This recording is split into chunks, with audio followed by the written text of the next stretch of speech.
problemas de desarrollo con toda la sociedad y hacernos partícipes de las soluciones. Obviamente, cuando estemos hablando de una hidroeléctrica, una granja solar o eólica, debe pensarse que esas soluciones deben dejar un beneficio local en los lugares donde se están desarrollando. O sea, es energía para todo el país, para todos los estratos de la sociedad. Alguna conclusión es que podemos sacar acá es de que es difícil entender y socializar la naturaleza de los problemas energéticos. No hay soluciones fáciles ni rápidas a los problemas actuales de energía. Ustedes, en diferente medida, en cualquier país donde ustedes estén en la agenda energética, la agenda energética va a estar siempre en primer orden de prioridad. Aquí en México hay un gran desafío precisamente en esa reforma energética que se está dando. Las soluciones obviamente no son generales ni mágicas, cada país las tiene que buscar. En todos los ámbitos, como mencioné, se debe empezar a educar a la población acerca de esta realidad y empezar a construir una amplia base de apoyo popular a las decisiones políticas que siempre son difíciles. Sin duda, este es uno de los grandes puntos a favor de la energía de la ONU, energía sostenible para todos. Obviamente, prácticamente este es un vuelco de la sociedad para que los grupos de la población que se han quedado rezagados se incorporen al desarrollo. Posiblemente todos los que están aquí presentes, quizá como desde que nacieron prendiendo el switch y encontraron electricidad, quizá no lleguen a tener la conciencia de lo que puede cambiar a una familia en tener acceso a servicios modernos de energía. O sea, simplemente el hecho de un niño cuando va a la escuela puede hacer su tarea en la noche o seguir leyendo o tener una comunicación por radio o televisión o tener acceso a una computadora o en un centro de salud, asegurarnos de que haya un medio que permita mantener en buen estado las vacunas que van a salvar una vida. Prácticamente ese acceso a la energía cambia totalmente el patrón de vida de la familia y puede permitir que esta población logre ser parte del desarrollo y que las siguientes generaciones tengan estándares de vida cada vez mejor. Es prácticamente, en ese caso, yo creo que este tema de energía sostenible para todos compete, así que nos envuelve a todos y todos tenemos una tarea que hacer en esta iniciativa. Obviamente hay regiones del mundo más rezagadas, África y Asia, sin embargo Latinoamérica tiene todavía una tarea muy grande que hacer, México la tiene que hacer, Haití es seguramente el caso más dramático, pero es muy importante tener en cuenta que para acceder a mejores niveles de desarrollo, todas las familias, toda la población debe tener acceso a servicios modernos de energía. Algunas otras conclusiones que podemos decir es, a nivel mundial hay una reconfiguración espacial de la producción y el consumo. Obviamente, ya lo habíamos mencionado, en América Latina hay una demanda creciente por energía.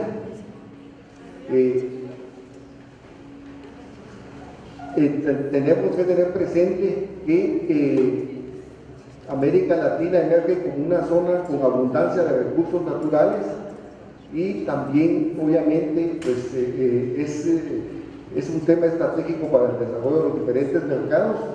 Luego los paradigmas del desarrollo sostenible. El primer paradigma básicamente del desarrollo sostenible número 1, debemos hacer la base debemos verla como una oportunidad para el desarrollo regional.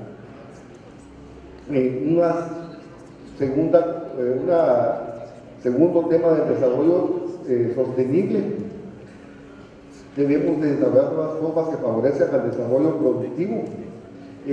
Y una tercera es el tema de la agenda energética regional. O sea, yo les mencioné esa tarea de CD for All, es mejor realizarla en conjunto. Nuevamente acá vemos en el caso latinoamericano una tarea en la cual se ha avanzado, pero aún queda mucho por hacer en el tema de integración energética. Muchas gracias por su atención. Llego un minuto antes de que me sonara la campana.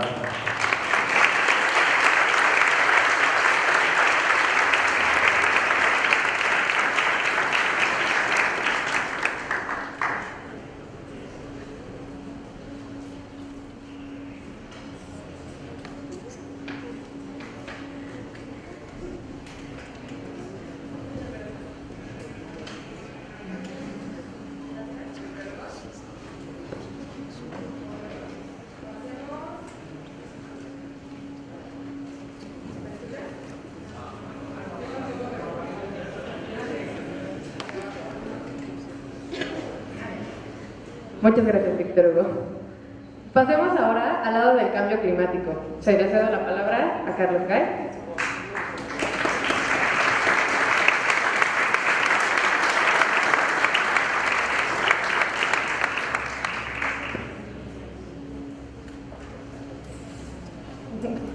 Carlos Gay García, quien es mexicano, posee un doctorado en astrogeofísica por la Universidad de Colorado.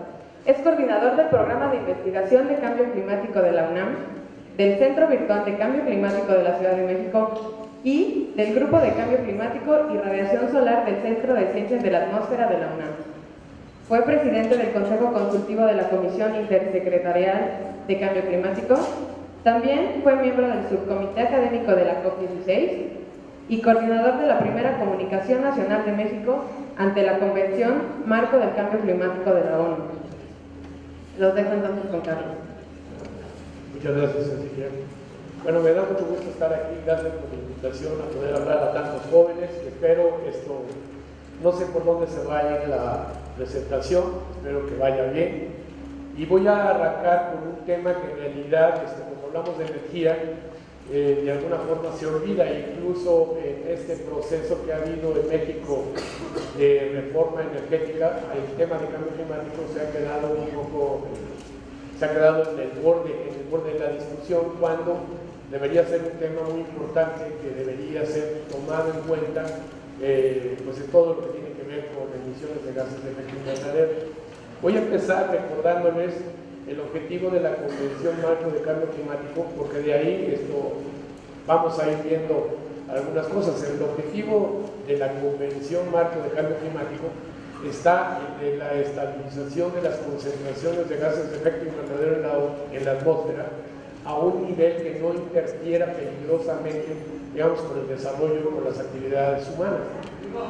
Esto, en realidad, el nivel peligroso, todo esto queda en relativa vaguedad.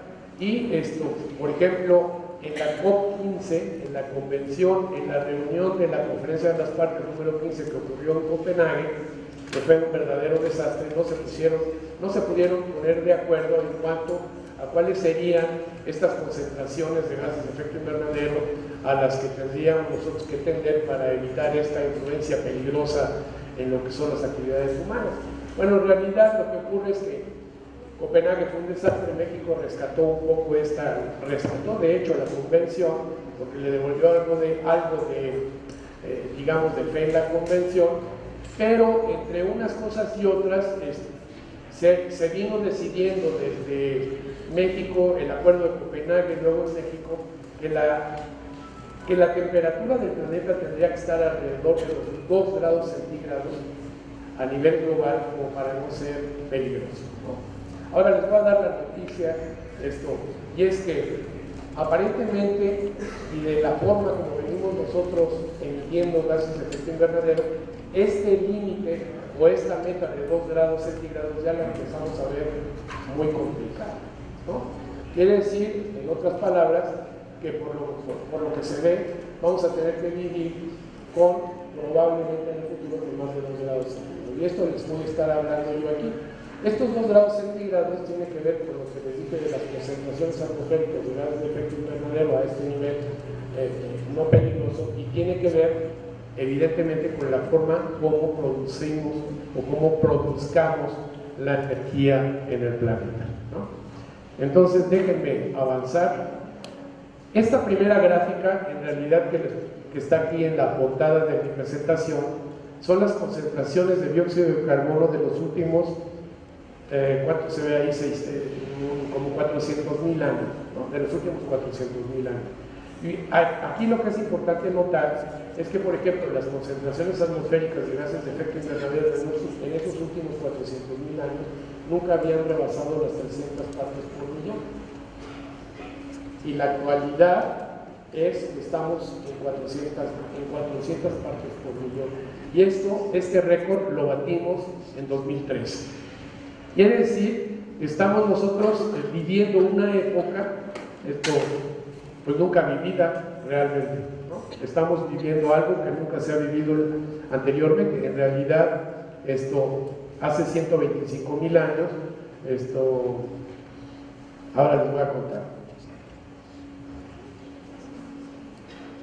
Bueno, esta en realidad es la gráfica anterior un poco más complicada.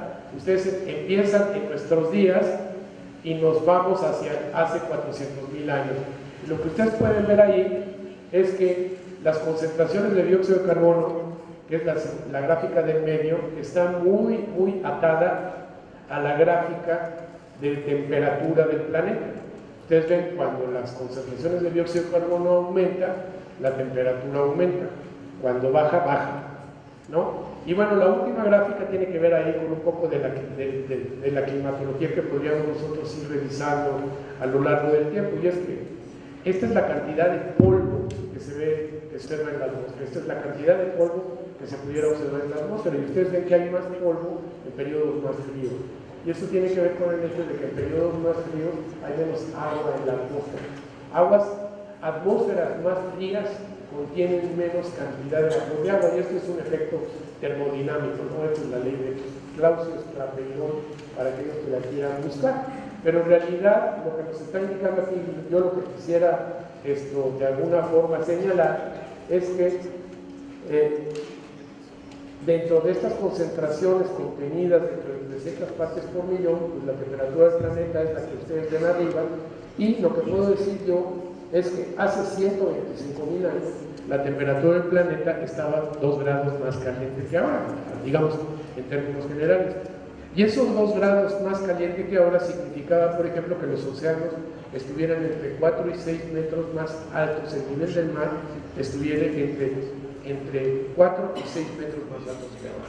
Ustedes ven la indicación de esto, por ejemplo, en términos de las costas veracruzanas, las planicies costeras de Veracruz, la península de Yucatán, no digamos Tabasco, que se verían digamos en este sentido estarían seriamente amenazados con el hecho de que la temperatura subiera 2 grados más que ahora, ¿de acuerdo?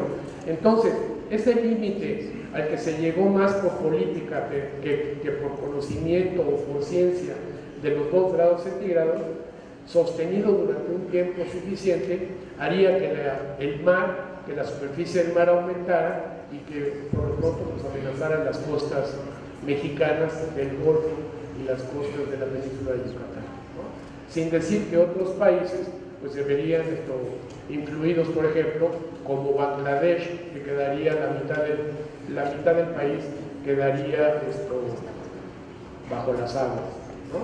Entonces, estos son los panoramas a los que nos enfrentamos si dejamos que la temperatura del planeta aumente, y la temperatura del planeta viene muy atada a cuánto estemos emitiendo, y cuánto estamos emitiendo viene muy atado en cuántos combustibles estemos quemando, y cuántos combustibles estamos quemando depende de cuán bien vivimos hasta este momento, ¿no? Ustedes se dan cuenta que la mayoría de nosotros, bueno, de cualquier manera freímos los huevos por la mañana o calentamos el café, ya sea con gas o ya sea con electricidad. Si usamos electricidad, se está quemando petróleo en alguna termoeléctrica o carbón o alguna cosa.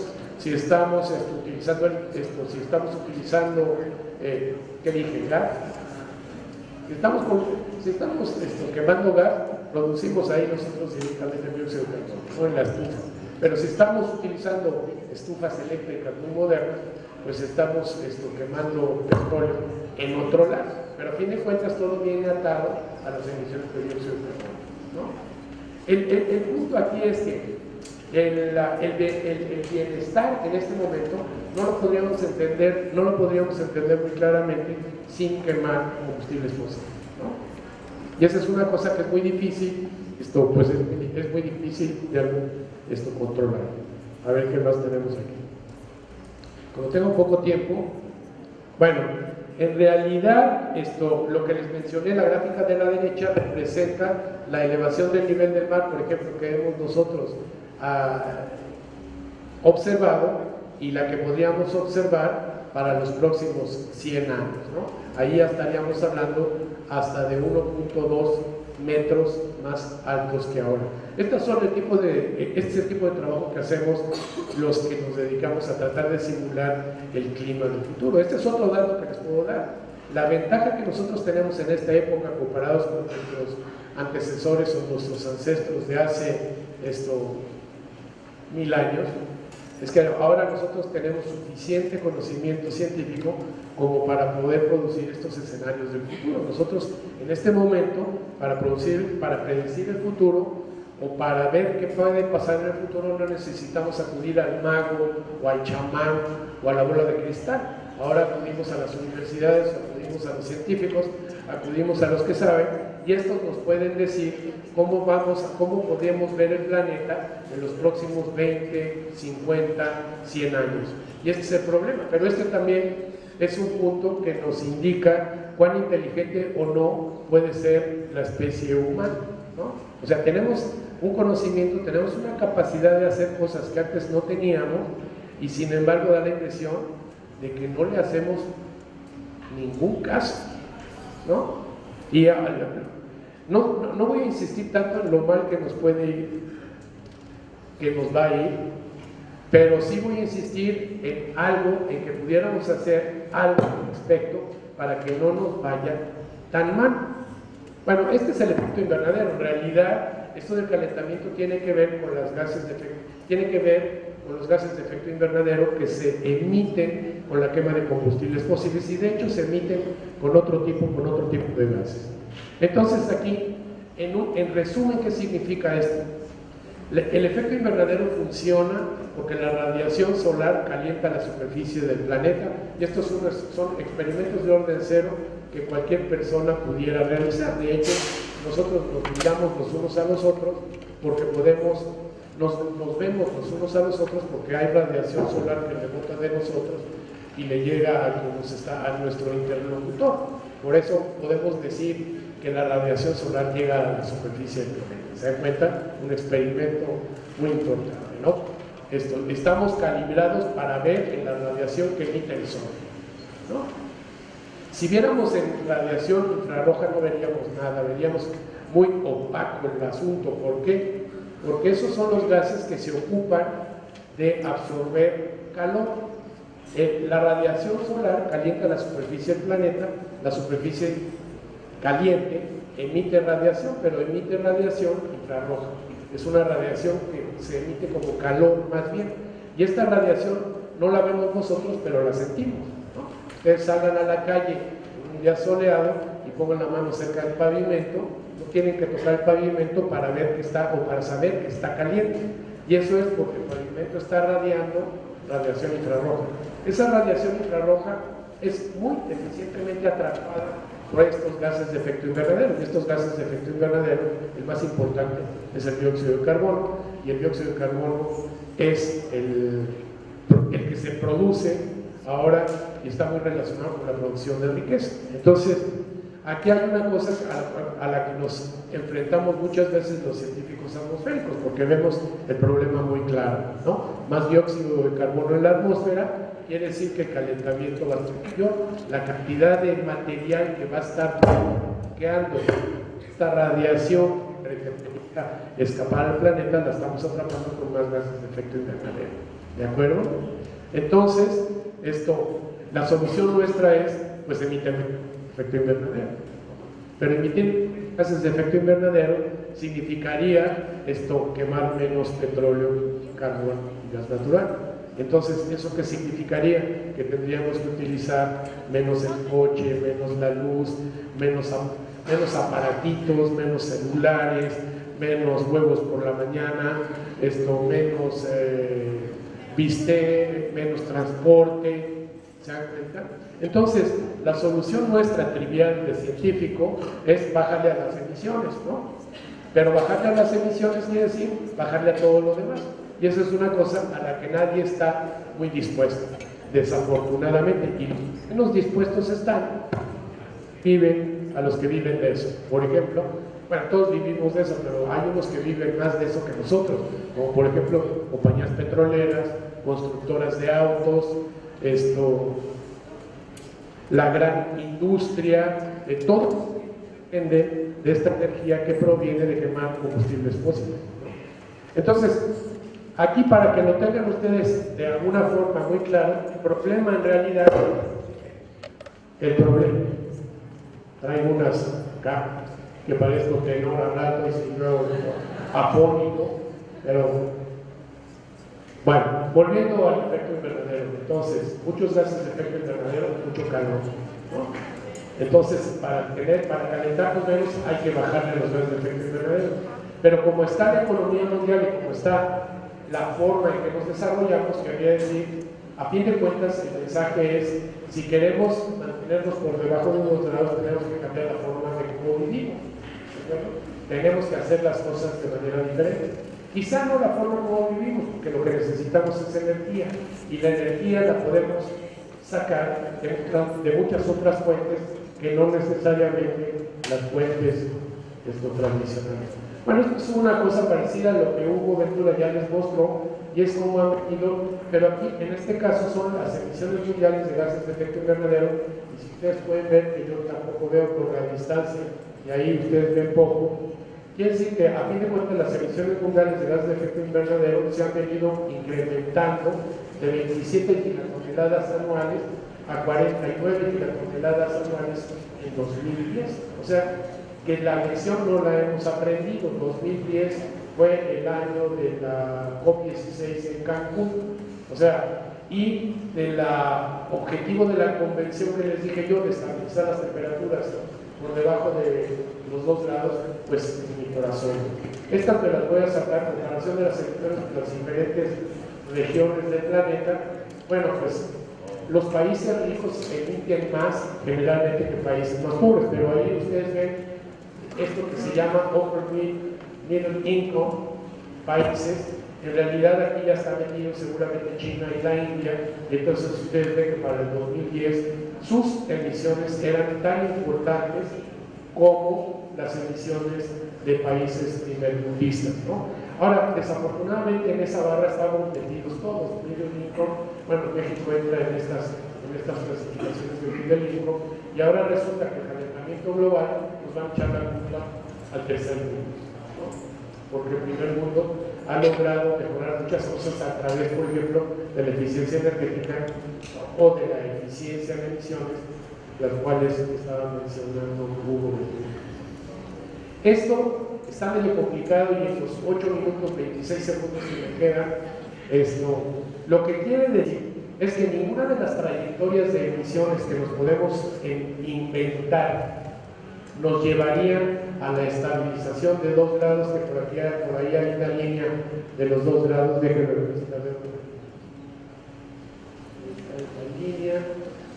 Esta es la línea, pues ya no sé cuál es la línea de los 2 grados, ustedes la ven en la muestra, ¿no?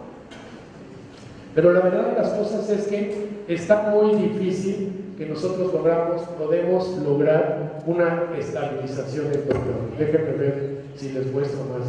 Estos son lo que, por ejemplo, el IPCC, esa especie de órgano consultor de la Convención Marco de Cambio Climático, nos está diciendo. Pero para ponerlo in a nutshell, estos son cálculos que hemos hecho nosotros, y estas son gráficas que también hemos desarrollado nosotros en Ciencias de la Atmósfera. Están un poco complicadas, pero déjenme que les diga. para estar alrededor de 2 grados, tendría que haber una concentración global de gases de efecto invernadero de alrededor de 400 partes por millón, ¿de acuerdo? Para mantenernos alrededor de 2 grados. Y ya les mencioné que las 400 partes por millón las rebasamos en 2013, ¿de acuerdo? Entonces quiere decir que estabilizarnos a estas alturas en 2 grados va a estar muy complicado, ¿no? De hecho, el último reporte del panel intergubernamental de cambio climático casi nos está diciendo que está muy difícil los 2 grados y que empecemos a pensar en 3 grados, ¿no? Pero pensar en 3 grados unos lo pueden hacer, por ejemplo, un habitante de Alaska o un habitante de Siberia, 3 grados más a nivel global le vienen muy bien, ¿no? Mira, pues ya estamos calentitos, ¿no? Pero 3 grados a nivel global significa que países subtropicales, como México y la mayoría de los países en vías de desarrollo, les iría muy mal, ¿de acuerdo? Y este es otro de los problemas en las negociaciones internacionales de clima, que no todos les va igual de mal, a unos les va más mal que a otros, y de hecho, entre 1 y 3 grados, a las latitudes altas de ambos hemisferios les iría mejor que ahora. ¿Por qué? Porque se les amplía, por ejemplo, su periodo de cultivos. Se pudieran volver más ricos y los contrastes entre pobres y ricos quedan aumentar. Entonces, seriamente necesitamos, es la idea de la estabilización, es que para el año 2100, si quisiéramos estar en 2 grados, tendríamos que estar en 400 partes por millón. Y en este momento ya las rebasamos. Lo que quiere decir que para estar en 400 partes por millón para mitad del siglo que viene, para finales de este siglo, esto tendríamos que dejar de emitir aún, esa es la verdad. Tendríamos que llegar a emisiones cero prácticamente en los próximos muy poco tiempo.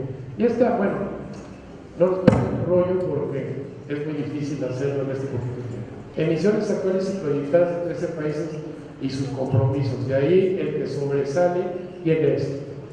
China, ¿no? Y China, bueno, el problema con China es que son 1.300 millones de personas, a los cuales hay que de alguna forma ayudar a desarrollar. Entonces, habrá que pensar cómo hacerle para permitir que se desarrolle en un contexto de limitar las emisiones de tal manera que las concentraciones para fin de siglo sean menores que 400 partes por millón. Esto, México, por ejemplo, en el contexto de cuánto contribuye a las emisiones globales, está como en 1.4% de las emisiones globales de CO2 equivalentes, ¿no? México tiene planes relativamente ambiciosos en el contexto de la reducción de emisiones, porque plantea, por ejemplo, tener el 35% de la electricidad generada por fuentes de energías limpias para el 2024, lo cual sería muy loable. Ahora, México con su 1.4% de emisiones, si apagara todo el país, todavía quedarían 98.5, aproximadamente 98.6 de las emisiones globales. Quiere decir que aunque México fuese un santo, el resto del planeta, si no lo es, pues vamos a seguirnos calentando.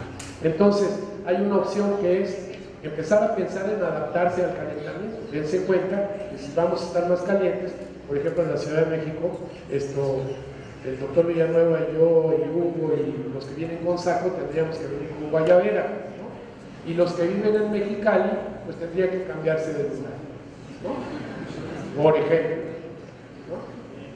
Bueno, estos son los compromisos que México en este sentido asume. Aquí lo único que voy a decir es que México asume unos compromisos que están dependientes de que haya, por ejemplo, financiamiento internacional. Si no hay financiamiento internacional, México considera que no tiene recursos suficientes como para que, por ejemplo, llegar a la mitad de las emisiones que tenía en el año 2000 para el año 2050. ¿Se dan cuenta? De hecho, el mundo tendría que tener alrededor de un 80% de reducción de emisiones para el 2050 si quisiera estabilizarse alrededor de 2 grados. Échenle ustedes cálculos. Ahora, ¿cuál es mi otro mensaje? Las renovables, potencial de las renovables de las que hablaba Hugo Ventura, pues es cierto. Miren, Esto fue un cálculo sobre las rodillas que nos echamos para tratar, por ejemplo, de satisfacer las necesidades de México en el caso de que fueran alrededor de 60,000 megawatts de potencia. ¿Cómo lo podríamos lograr con puro solar, viento, geotermia e hídrico? 44, y estas son las proporciones que se proponían a nivel global, pero que nosotros proponemos a nivel nacional. Entonces ustedes ahí, por ejemplo, necesitaríamos 8.800.000 celdas de tanto, u 88.8 plantas de 300 megawatts, necesitaríamos 3.583 generadores de 5 megawatts, necesitaríamos terminar de instalar el potencial geotérmico que México tiene, y en el hídrico, con lo ya instalado, solo necesitaríamos 61.7 plantas de alrededor de 10 megawatts. ¿Por qué les pongo esto? Porque esto todo es renovable, aquí no hay combustión, ¿de acuerdo? Y todo está dentro de las posibilidades de la tecnología moderna. Aquí no nos tenemos que inventar ningún chunche nuevo. Habría que aprovechar los que se están desarrollando, por ejemplo, en términos de radiación solar. Pero ¿qué quiere decir? El mensaje de esto es que sí se podría. No voy a decir sí se puede como si fuera político, porque no se puede. Pero sí se podría, ¿no? Sí se podría. Déjenme ver. Ahora, yo creo que voy a terminar por aquí, porque en términos de las renovables está este discurso de que son intermitentes, de que no se puede confiar en ellas, de que el factor de planta tal. Pero eso es cuando uno le apuesta a una sola de las renovables. Esa sería una tremenda mensada, ¿no? De menso mexicano, ¿no?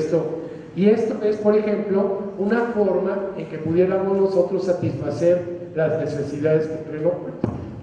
Utilizar, por ejemplo, hidráulica, geotermia como una base que nos dé, y luego, por ejemplo, cuando la solar falla, la eólica funciona, y cuando ambas fallan, podemos meter hidrógeno, por ejemplo, que podemos obtener a partir de la hidrólisis del agua. 2, 1, las demás se las inventan. Muchas gracias.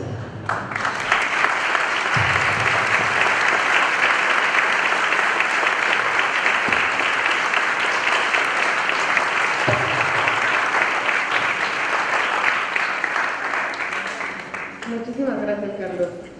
Perdón porque el tiempo tenga que estar tan contado, pero muchísimas gracias.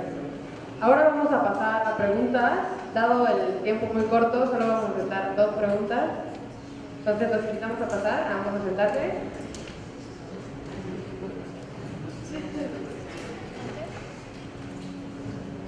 Y no sé si alguien ya tenga alguna pregunta.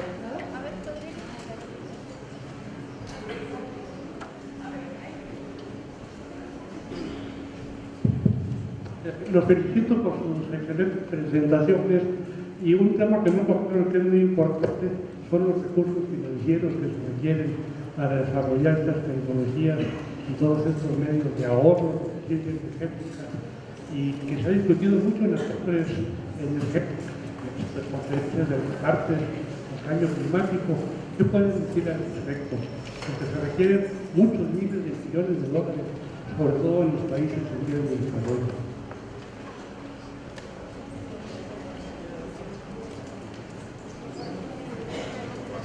Bueno, totalmente el tema financiero, los recursos, es un tema muy importante. Obviamente, por eso creo yo que es bueno hablar de transición energética. Es manera de pensar en el caso de la iniciativa de Naciones Unidas, Energía Sostenible para Todos, solo está hablando de la duplicación del mix para el 2024. El caso que habló el doctor Gay sobre la transición energética en México, que es el 35%. Se necesitan obviamente grandes recursos, y por eso pienso yo que es muy importante también el tema, cuando yo hablé de la eficiencia de precios. Necesitamos ya desde ya también empezar a usar la energía bien, no aumentar el derroche y poner subsidios muy inteligentes, enfocados únicamente a las clases que efectivamente lo necesitan. Es un gran desafío el tema financiero. Un pequeño comentario. En relación a esto, lo que pasa es que siempre ha habido, está el asunto de los subsidios que ya mencioné. La energía producida por petróleo, etcétera, está muy subsidiada, habría que quitarse. La otra cosa que ninguna de estas, la otra cosa que no se le añade a esas energías, por ejemplo, las externalidades. Está padrísimo para los economistas, o sea, ponerle todos los daños que causa combustión, ponérsela a los precios de los combustibles. Y por el otro lado son estas cosas, yo no soy economista y me podrán corregir, pero están las economías de escala. Si yo tengo que comprar un foco compacto fluorescente, me cuesta carísimo. Pero si hubiese un mercado de miles de millones de focos fluorescentes, bajaría. Y lo mismo está ocurriendo con todas las otras energías. O sea, poner 4 reguiletes en Oaxaca es carísimo, pero si hay 4 ahí y miles por todo el planeta, empezaríamos a igualar costos. Y también no hay que olvidarse que los costos, estamos haciendo fracking, ¿no? Fracking volvió la esperanza los energéticos tradicionales en el sentido de que vamos a tener el efecto invernadero para, digamos, vamos a tener energía proveniente de siempre. Y no es cierto, porque está el cambio climático amenazándonos sobre toda la producción de bienes y sobre toda la producción de riqueza, etc. O sea, esos dos, ¿cómo los vamos a poner? Entonces va a resultar mucho más barato empezar a ver las alternativas que seguirnos por donde vamos, porque pues será muy barata producir energía en este momento, pero es como nos van a salir más caro el caldo que las albóndigas. Muy científico.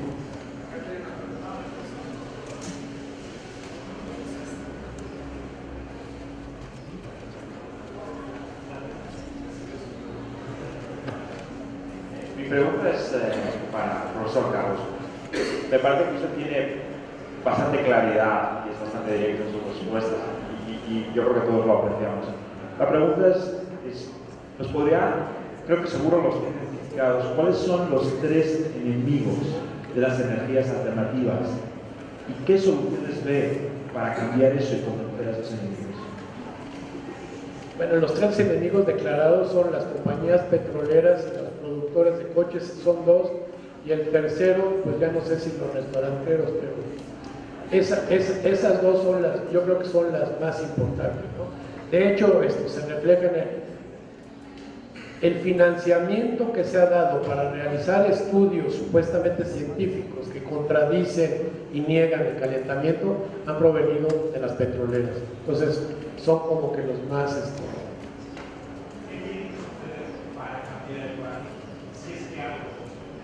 Bueno, el problema con todo esto es que de hecho, en este momento ya estamos nosotros viviendo el cambio climático.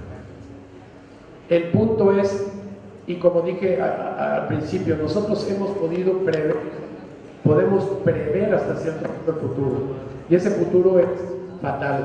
Ahora, va a ser como el dicho ese de que cuando el futuro se alcance, ya estamos fastidiados, ¿no? Y si necesitamos llegar para ese punto para reaccionar, el problema va a ser que va a haber muchas casualties, como dirían los americanos, ¿no? O sea, vamos a actuar como las hormigas, ¿no? Habiendo podido adelantarnos al problema, vamos a dejar que el problema de nosotros. Entonces, en ese momento, podríamos acudir a soluciones de tipo muy drástico, como algunos que ya pretendí con un premio Nobel que se lo sacó junto con Mario Molina, que se llama Paul Crutzen, habla de la geoingeniería. O sea, cuando el punto llegue en que ya no podemos casi respirar, entonces vamos a mandar satélites con espejitos y vamos a sembrar las nubes y vamos a hacer los océanos, entonces vamos a hacer un experimento global que quién sabe a dónde nos va a llevar. Muchas gracias por las preguntas. Tendrás que buscar después, Rico, y ya preguntarles personalmente. Muchas gracias a Hugo Ventura y a Carlos Black por su asistencia y por su panorama de todo esto. Les vamos a dar unos pequeños reconocimientos y unos regalitos. Muchas gracias, Hugo Ventura. Y regalitos. física. Muchas gracias.